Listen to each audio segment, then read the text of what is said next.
All right, we will go ahead and begin momentarily. Let's just wait for people to grab a seat.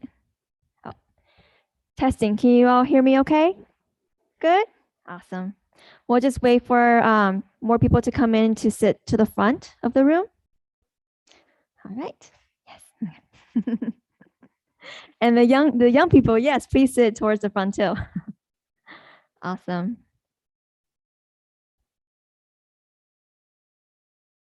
Hi.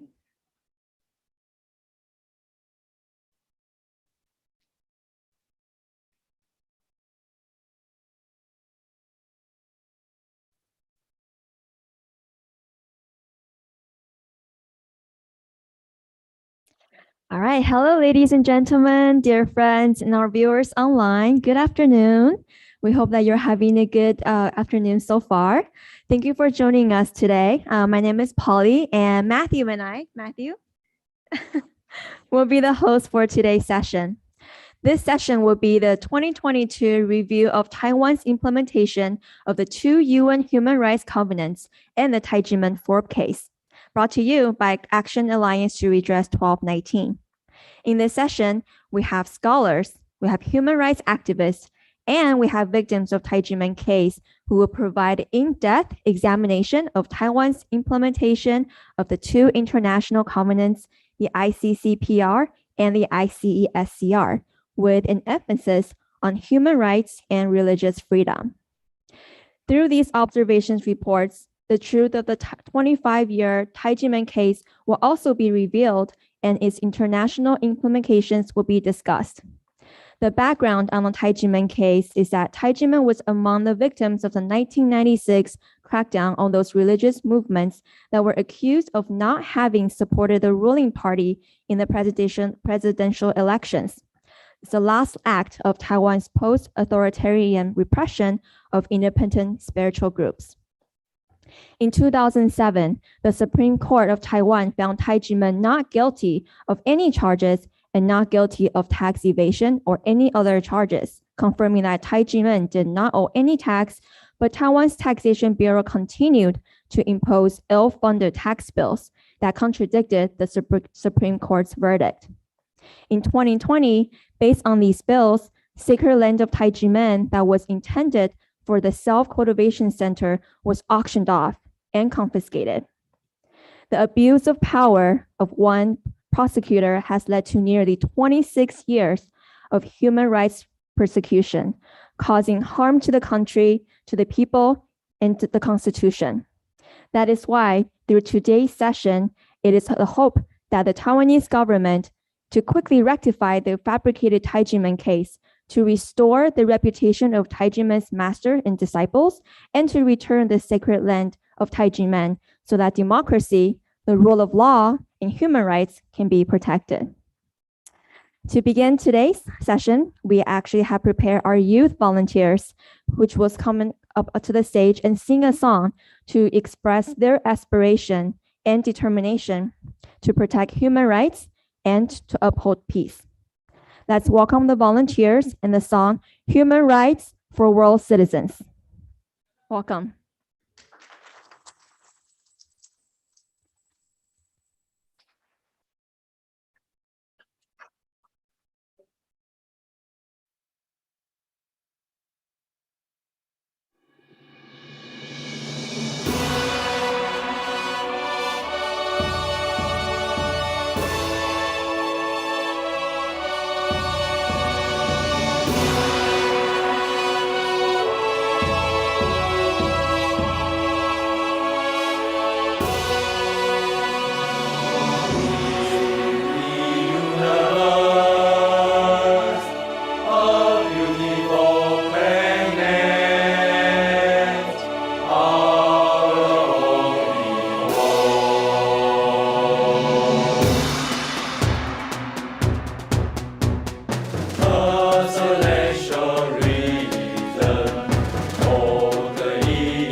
Thank you, performers. Our love will be the biggest drive, and our conscience will be the best guidance as we continue our journey protecting human rights for all. In fact, the ARF Summit is the best example of righteous people coming together to promote religious freedom around the world. The summit has connected us all and facilitated the sharing and exchange of resources and allowed advocates interested in religious freedom to come together and support the survivors or those who are currently suffering from religious persecution and restrictions on religious freedom. As we jointly take a stand for religious freedom, we would like to talk about Taiwan's implementation of the two international covenants with an emphasis on human rights and religious freedom, and highlight areas that are in need for improvements and help support religious freedom everywhere. The International Covenant on Civil and Political Rights, ICCPR, and the International Covenant on Economic, Social, and Cultural Rights, ICESCR, were incorporated into Taiwan's domestic law in 2009. On May 9th to 13th, 2022, the Third International Review Conference on the national reports of the two covenants was held, and the review committee consisted of 9 independent experts. While it is understood that there is still work to be done to fully implement the two covenants, during the compliance review, what was surprising was that there was no mention or reference to freedom of religion or belief in the concluding observations or recommendations report.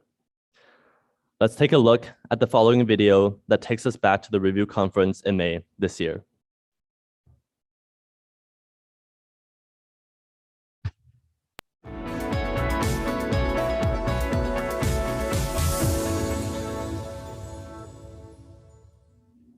The recommendation of the committee back in 2017 was that the covenants be deemed part of the Constitution of Taiwan, that they be given a constitutional position, which would mean, I presume, that they would prevail over any domestic legislation that is incompatible with that.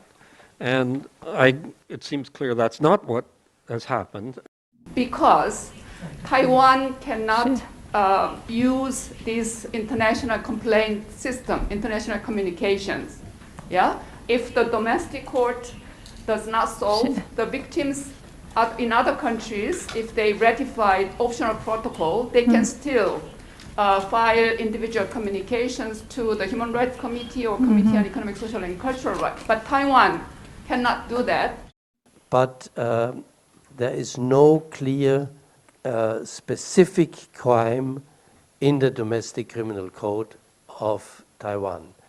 So what prevents or what has prevented so far the government to implement our recommendations in the first and in the second, and now also with our list of issues?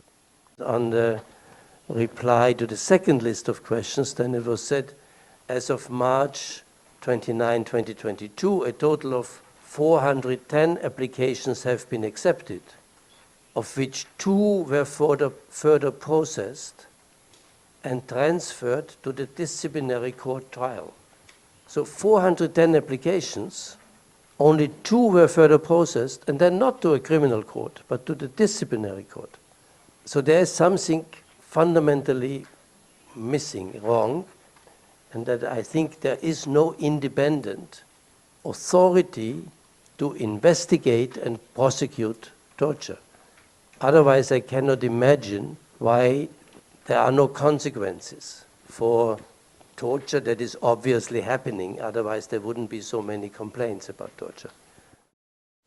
Freedom of religion. Well, there's nothing much from the government, and also nothing much also from so far that we have received. So if there's any burning issue that we really need to put on the recommendation, I think it's time to hear, I think, from our friends here. Yes. Okay, anything on freedom of religion that you would like to add, please? 太极门案其实是一个非常严重的宗教信仰自由迫害案件。这一个案件 ，European Times 就是欧洲这边的时报杂志，对于其实有非常多的国际专家学者在讨论。寒冬杂志，它光是1年多就已经有100多位的国际学者专家针对这个案件做评论，因为他们没有罪，也跟税都没有关系，但是他们的土地却被政府以课税、以这个歧视为理由来没收他们的土地。我们宗教人权公约的规定，必须要有法律依据，才可以限制宗教的活动的自由。但是我们台湾目前的状况是，透过行政命令，没有法律的依据，没有法律的授权，就来剥夺、限制人民的宗教活动自由。The judge may have taken part to a considerable extent, for instance, in the investigation, also may he, so to say, have during the investigation made expressions which could be understood in the sense that he had already formed an idea of how the case should be decided. I recall, I think we all have heard of the old well-known maxim that's saying justice must not only be done, justice must also be seen to be done. This is a question of confidentiality of the public in the way the legal system is functioning. So my question would be whether the present situation under Taiwanese law, where impartiality recusal only comes up as issues where the judge has made a decision, is too narrow. I have always asked how Taiwan thinks about what Taiwan thinks about the Universal Declaration on Human Rights in particular, and about human rights education in general. So mind you, this is now the third time that I have been here. On the average, that's what? At least 10 years, right? From the first time that I came here. And up to now, I feel like a failure, and you know why?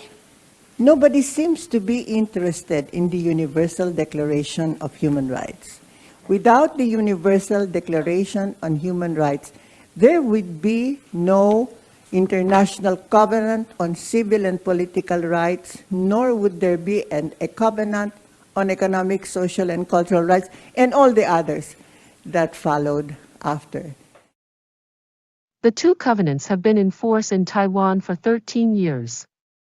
However, they simply exist in name. Human rights are not being respected in government agencies. Over the years, the international reviewers' concluding observations and recommendations have not been taken seriously. The two covenants have yet to achieve the same power of the Constitution of Taiwan and basic human rights guaranteed by the Constitution, such as the right to effective remedies, anti-torture, and freedom of religion and belief, have not been implemented.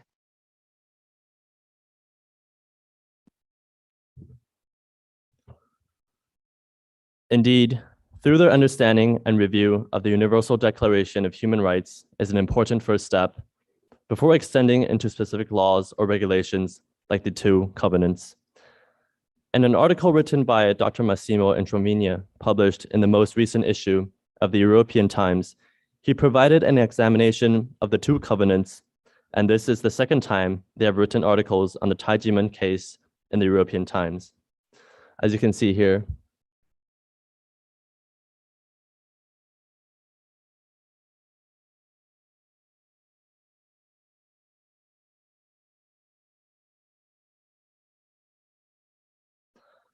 and I want to emphasize on this yellow box on the bottom right. It is time for Taiwan to fully implement the two covenants, including in the crucial areas of freedom of religion or belief and tax reform. Solving the decade-old Tai Ji Men case would persuade Europe and the international community that Taiwan is seriously dealing with the remnants of its authoritarian past, and affirming democracy and human rights in all fields. Next, we have 3 panelists that we would like to invite up to the stage and share with us.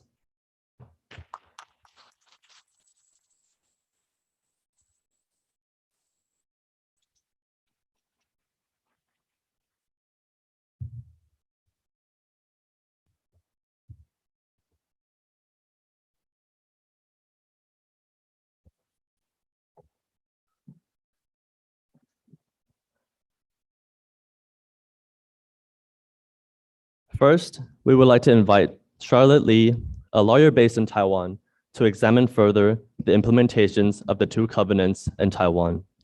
Let's welcome Mrs. Lee. Thank you. Good afternoon, distinguished panelists and friends. Thank you all for being here. There are many cases in which the government used tax law as a tool to create religious discrimination. The most noteworthy case in Taiwan is Tai Ji Men case. I would like to point out the aspects in this case that Taiwan government has violated the ICCPR and ICESCR. Number 1, the government have violated the principle of equality and non-discrimination. Since the founding of Tai Ji Men Qigong Academy in 1966, Dr. Hong Daozi, the Grandmaster of Tai Ji Men, was taxed illegally only for those 6 years listed in prosecutor's indictment during the government's religious crackdown.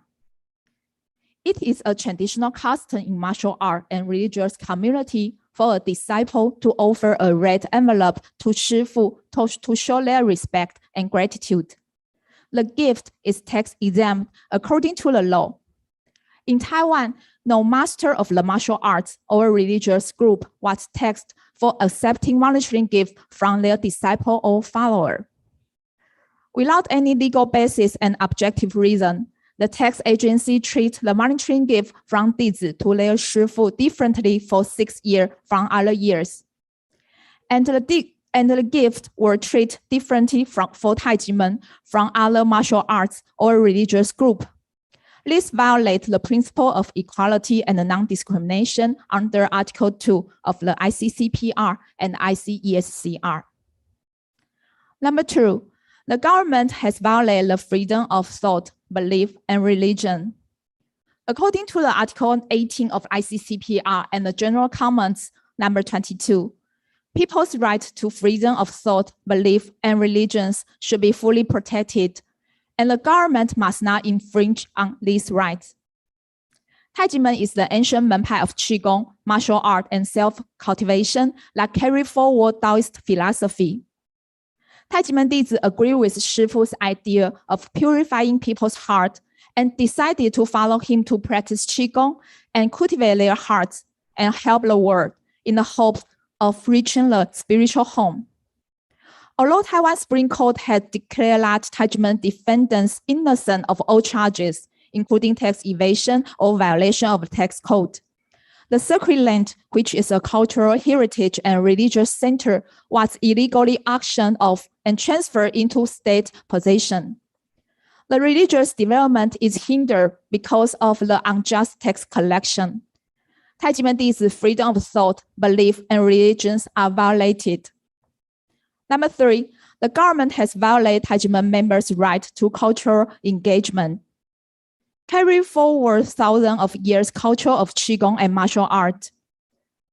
Over the past few decades, Dr. Hong had led his Dizi to 101 countries, participate in thousands of cultural performances for public welfare at home and abroad.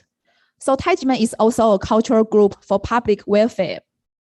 Offering the red envelope is about carrying forward the traditional culture, showing the respect and gratitude to master and master's teaching.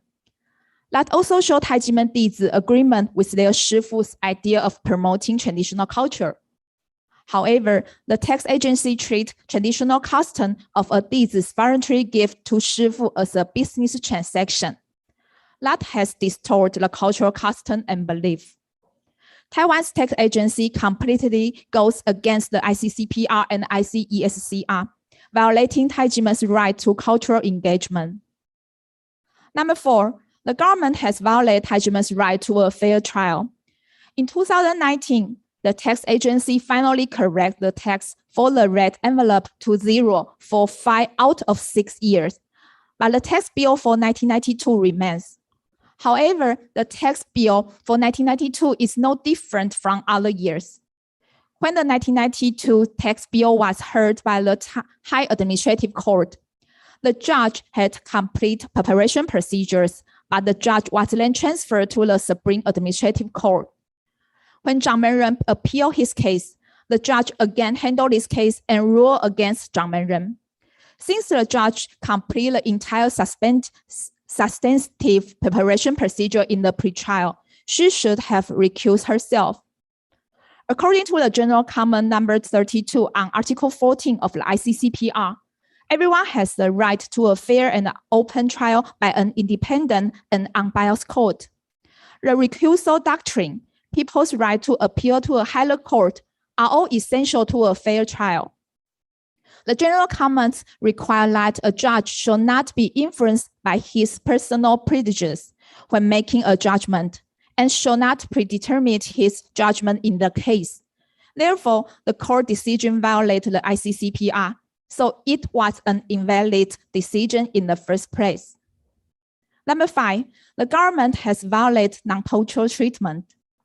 Innocents suffering from the religious crackdown.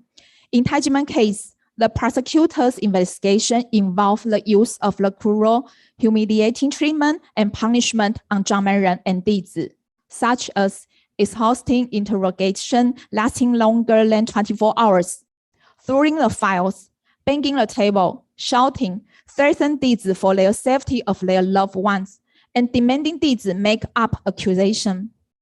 All these treatment violate Article 7 of the ICCPR, the principle of non-torture treatment. Number 6, the government has violated its duty to provide effective remedy. According to the Article 2 of the ICCPR, the government has the obligation to ensure its people's rights should be effective remedy when the rights are violated. General Comment number 31 points out the government should take all measures to fulfill its legal obligation. In Tai Ji Men Di Zi, the Grandmaster was confirmed not guilty of fraud, tax evasion, or violation of the tax code by the Supreme Court in 2007. It has been demonstrated that Tai Ji Men case was incorrect and false from the start.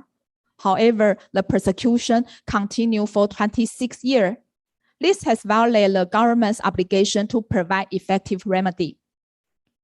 Taiwan government already made ICCPR and ICESCR domestic law.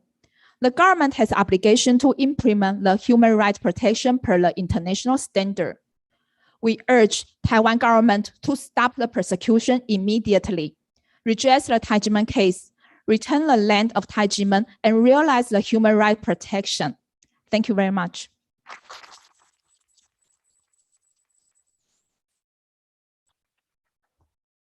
Thank you, Charlotte. Let us be reminded that Article 18 of the ICCPR states, everyone shall have the right to freedom of thought, conscience, and religion. One violation is serious enough, let alone the 6 major violations that the Taiwanese government committed while dealing with the Tai Ji Men case.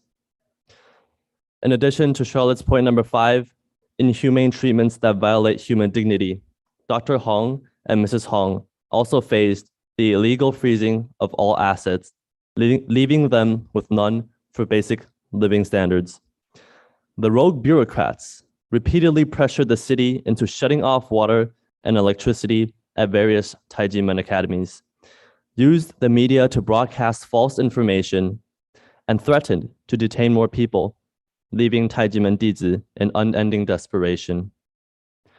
Using illegal tax bills to plague disciples of Tai Ji Men for 26 excruciating years, the government severely violated Article 5 of the Universal Declaration of Human Rights, Article 7 of the ICCPR, and the UN Convention Against Torture and Other Cruel, Inhumane, or Degrading Treatment or Punishment.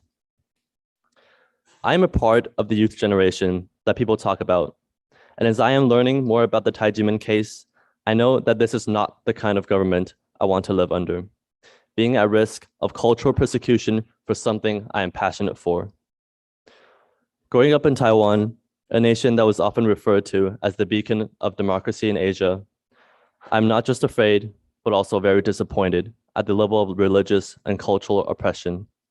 Therefore, it is the duty and responsibility for us, the youth, to speak up and make known of the situation we are currently facing and stand up for our own future.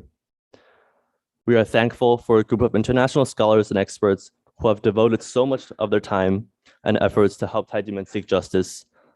Now, it is our honor to welcome Dr. Donald Westbrook, lecturer for the School of Information at San Jose State University, for his observation on Tai Ji Men and today's topic. Welcome, Dr. Donald Westbrook. Thank you very much for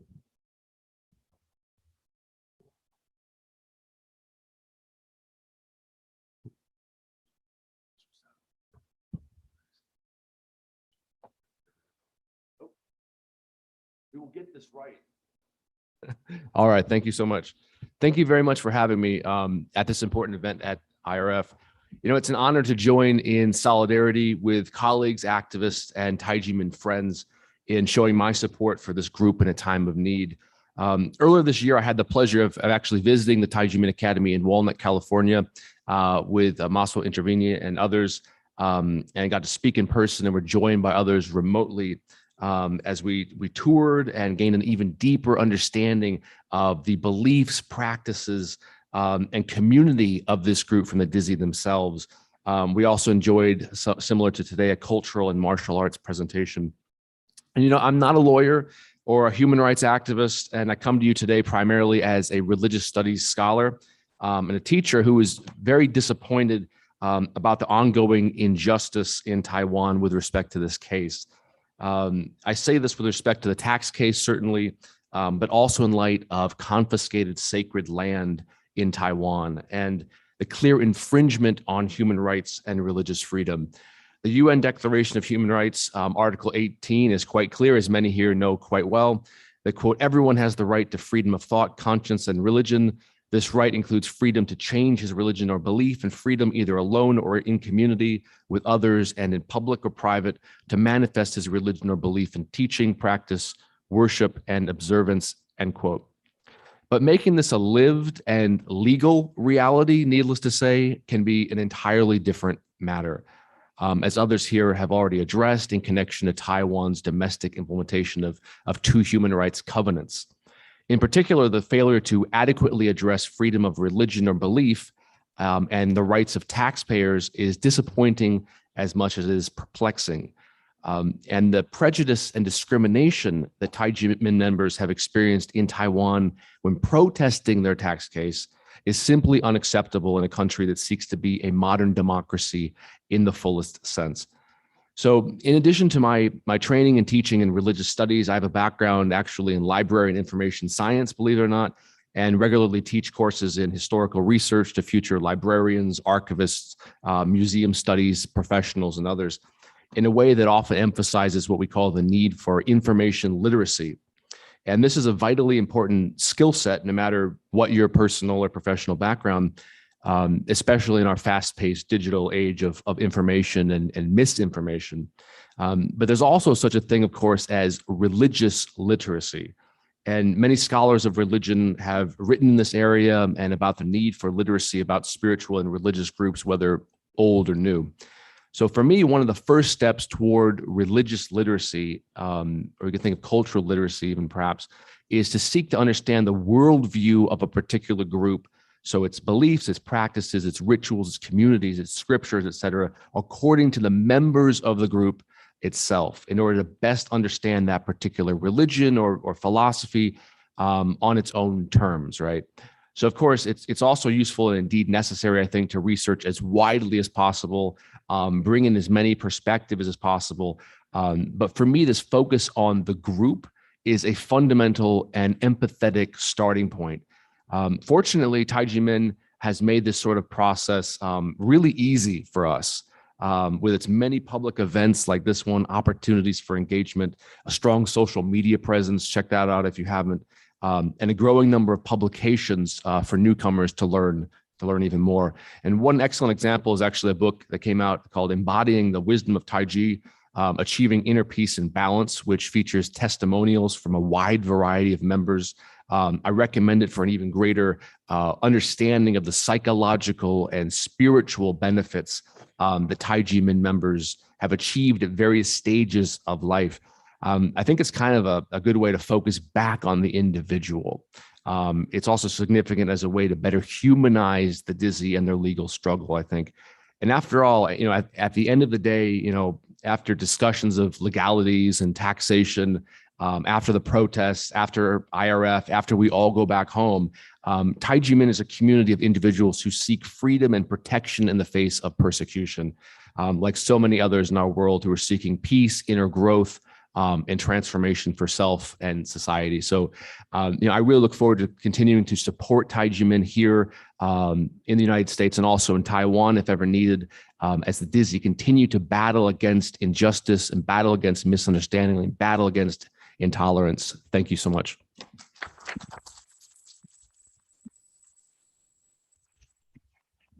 Thank you, Dr. Westbrook. As you mentioned, the prejudice and the discrimination that Tai Ji Men has experienced in Taiwan protesting their tax case is simply unacceptable in a country that seeks to be a modern democracy in the fullest sense. Now, we love Taiwan. We have family and friends in Taiwan, and we hope for the people of Taiwan to truly enjoy freedom and democracy. Just as many of you today have loved ones or know someone who are currently suffering from their rights being taken away one form or the other. Tai Ji Men members love Taiwan and appreciate the benefits of living in a democracy. Resolving the Tai Ji Men case will help Taiwan become a true democracy, respecting human rights and religious liberty.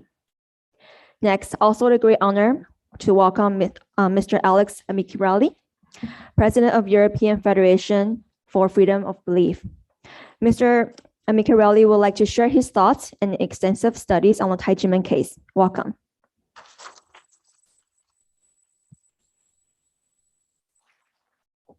Hello, good afternoon, everyone. Thanks for having me. It's a pleasure to be here today talking about the Tai Ji Men case. A lot was said already about the case.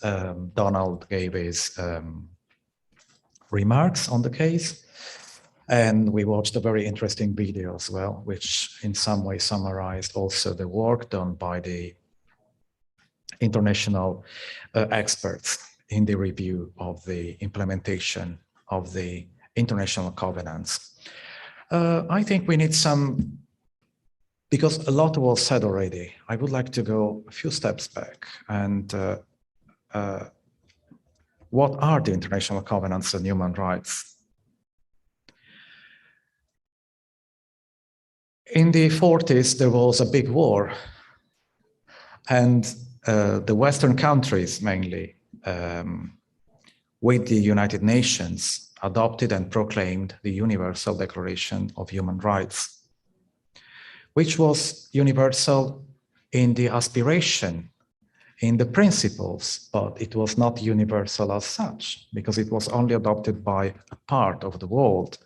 But the aspiration was for that to become also, from an implementation point of view, to become universal.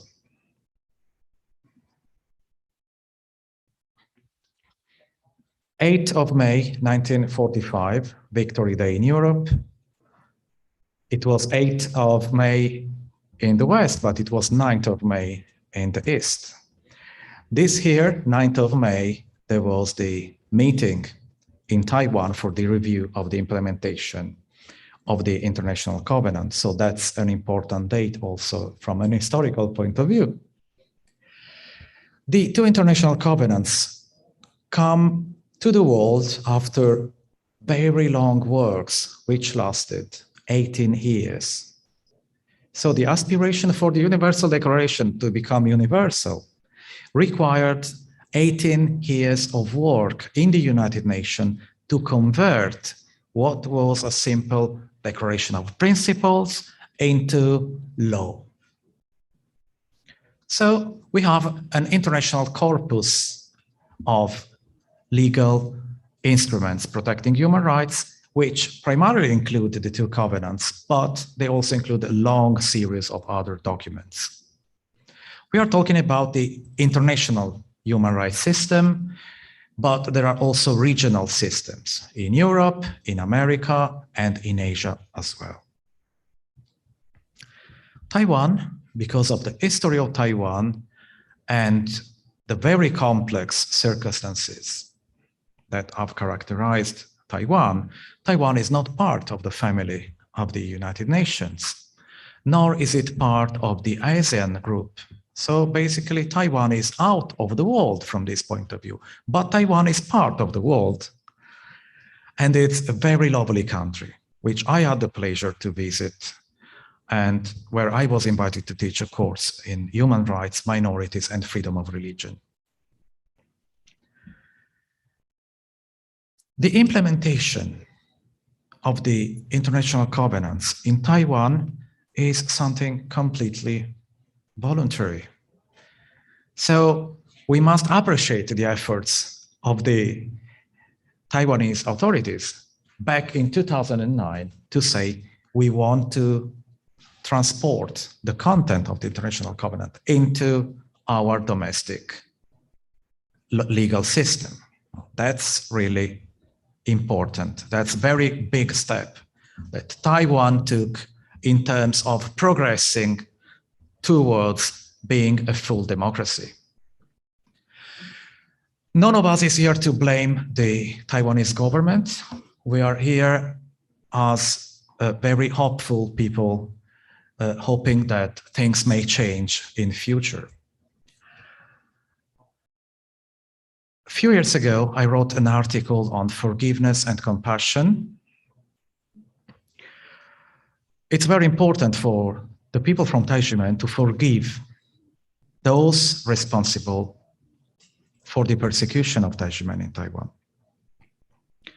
At the same time, and we can see it in person, that people from Tai Ji Men express gratitude for what they have. The attitude is always positive, not negative.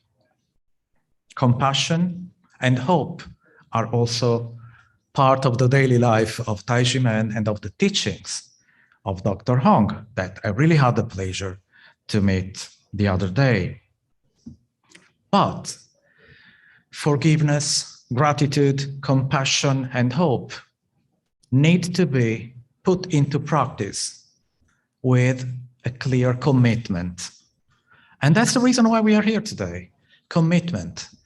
There must be commitment to transform principles into legal binding practice. This is the way the international covenant will be finally implemented in Taiwan. The government needs to accept that further steps need to be taken. It is great. It is a great step what's happening in terms of international review of the implementation. But as we saw, it's not enough. So we all together need to expand the network of friends of Taiwan and of Tai Ji Men. Human rights are something universal, belonging to everyone, regardless whether the governments accept them into their system. So human rights are part of Taiwan, regardless whether or not they are in the national legal system. But they are, and that's one more reason why to make them happen. So our hope is to be able, as scholars, lawyers, and friends of Tai Ji Men, to reach the International Committee of Experts, to get in contact with the National Commission on Human Rights, which is quite recent in Taiwan. It was only implemented in 2020. And contribute. Help Taiwan help themselves This is what we need to do. Because all of us who had the chance to be in Taiwan, all of us who had the chance to be in touch with Tai Ji Men, we know how important it is to give our contribution. And this is the reason why we all are here today. Going back to the work of the international expert in the review, well, it was said in the video, so I can't go deep. I don't want to go too much into what was done, but if you read the final conclusions, the final recommendations, as it was said, there is no mention of FORB, freedom of religion or belief, is not mentioned at all. They analyzed the implementation of the single articles, and Article 18 is just skipped.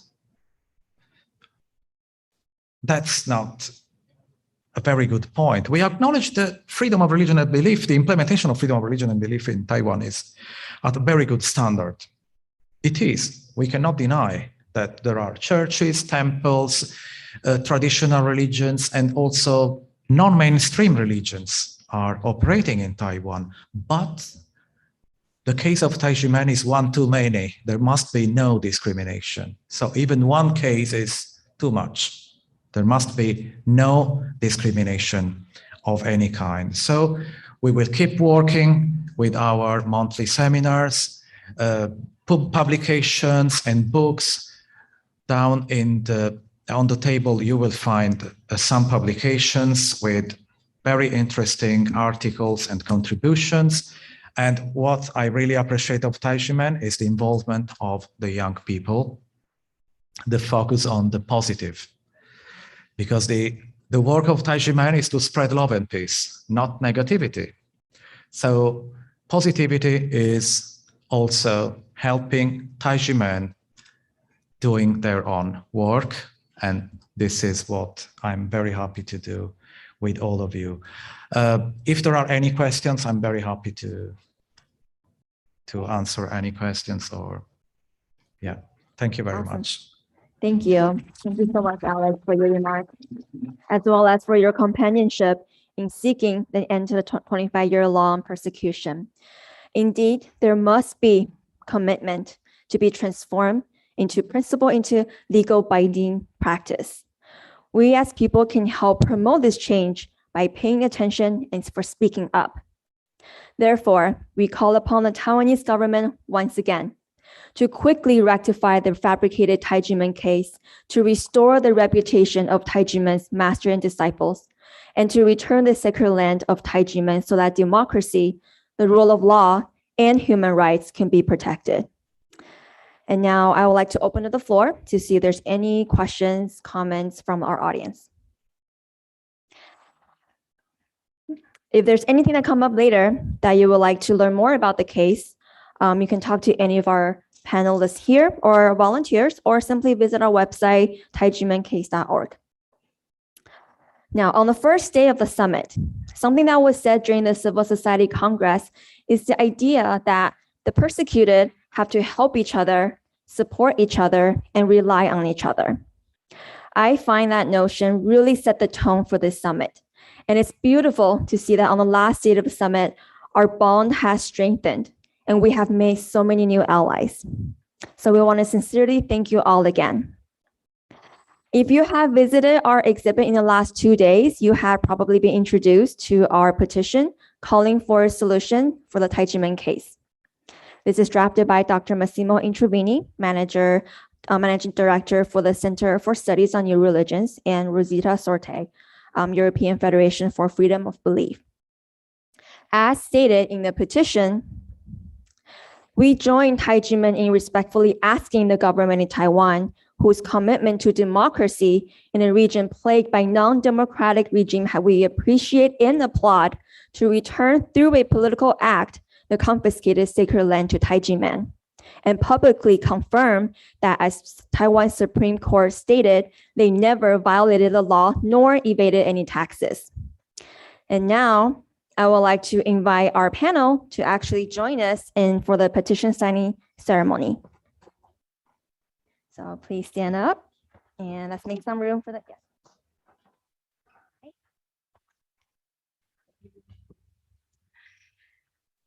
So first, let's welcome Dr. Westbrook to go ahead and sign in supporting of our petition anywhere. Yes.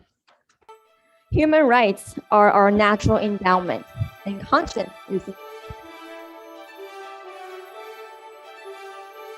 Now, Ms.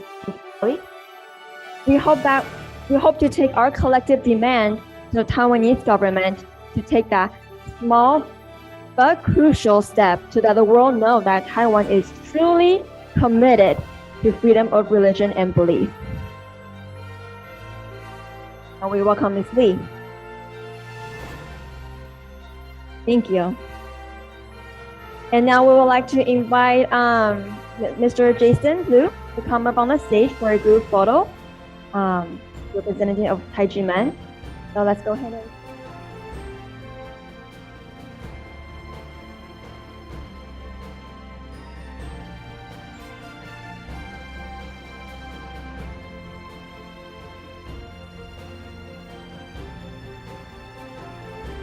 And let us hold our right hand into a fist to represent our determination to promote freedom of religion and belief and our unwavering courage to seek justice for Tai Ji Men. So please join me to say, for conscience, justice, and human rights. For conscience, justice, and human rights. Once again, we want to invite also our participants to also say, for conscience, justice, and human rights. May it be our encouragement for you as well on your journey seeking justice. So on the count of 3. 1, 2, 3. For conscience, justice, and human rights. Thank you for our speakers today. Thank you all. You're now welcome to.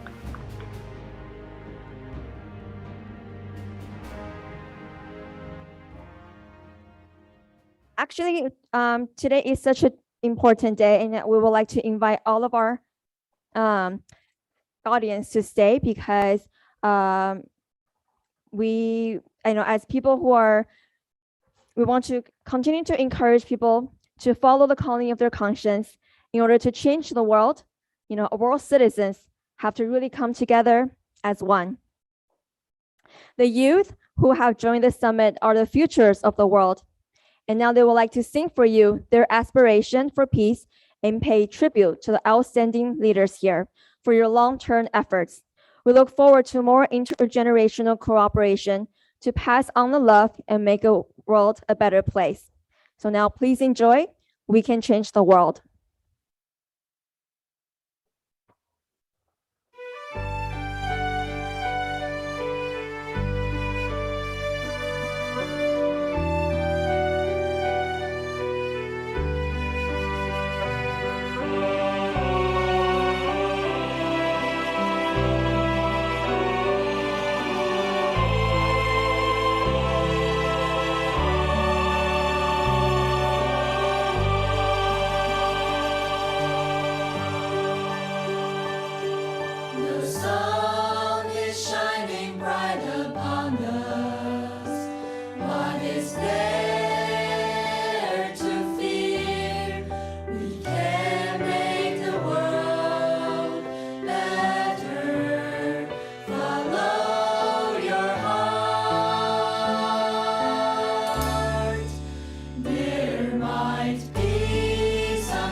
Thank you again. Thank you, our youth, for reminding us that we can change the world as one.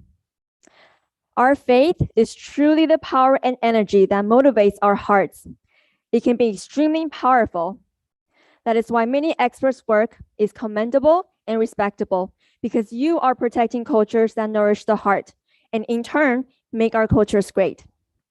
At the end of the program, we would like to invite all of you to take a group photo with us and with our youth as well. And we will actually like for invite all of our participants to come up on the stage, and we can go ahead and take a beautiful picture documenting this important day. So welcome. Yes.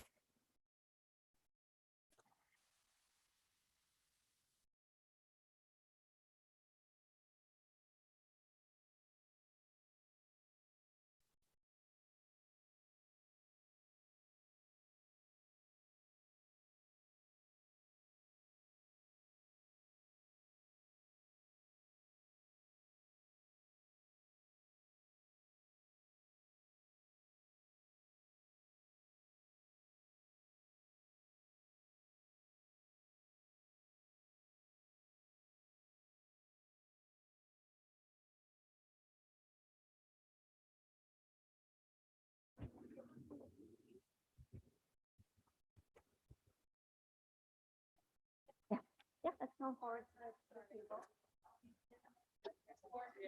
Welcome.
And human rights.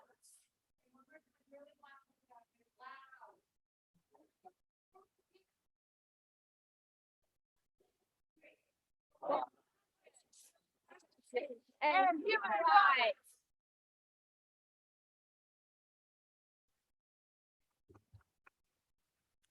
Thank you.